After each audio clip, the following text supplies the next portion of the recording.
Hello students, today we'll be covering the chapter Determination of Income and Employment. इसमें theory as well as practical, it is one of the most important chapters of the entire course and one of the most rewarding also. We'll be covering theory as well as practical portion in this chapter. As far as theory is concerned, the questions: what is aggregate demand, what are its components, what is aggregate supply, discuss how equilibrium between aggregate demand and aggregate supply is determined, or the equilibrium between savings and investment, बहुत important है ये सारा. फिर consumption function, उसके अंदर APC, MPC, then savings function.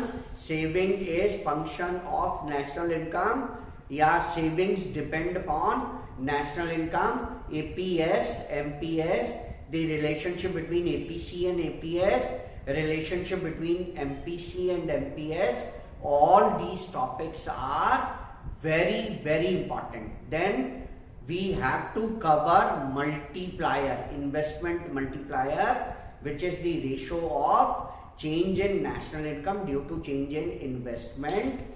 Then ex ante demand, ex post demand, ex ante investments, ex post investments. ये all these topics, जितने topics बोल रहा हूँ बच्चे, all of them are very important. Full employment equilibrium, then underemployment equilibrium, and last but not the least, very important topic, what is excess demand, measures to correct excess demand, deficient demand, measures to correct deficient demand. अब ये वाले जो topics हैं, excess demand हो या deficient demand हो, इसमें दोनों तरह के मेजर्स हैं, qualitative quantitative measures of central bank and fiscal measures taken by the government. तो अगर आपको जो क्वेश्चंस अभी डिस्कस करे गए हैं ये सारे थ्योरेटिकल क्वेश्चंस आते हैं, बी रेस्ट एश्योर्ड, आपकी तैयारी as far as theory portion of this chapter is concern हो गई. अब न्यूमेरिकल्स के लिए you need to write down each and every formula.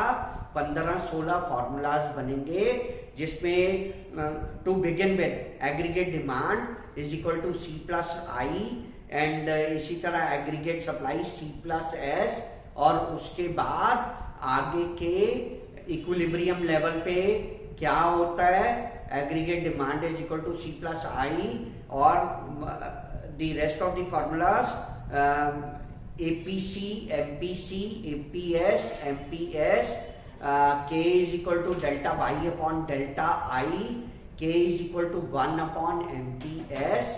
ये क्या बता रहा हूं मैं कि अगर आपको MPS गिवन है, how you can determine the value of multiplier, K की वैल्यू निकाली जा सकती है. इसी तरह से K is equal to 1 upon 1 minus MPC. Then consumption function is equal to C bar plus BY.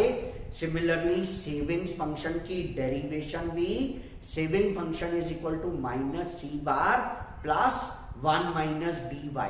बच्चे यहाँ तक का रेडी कर लो, आगे का we'll discuss in the next video. Thank you.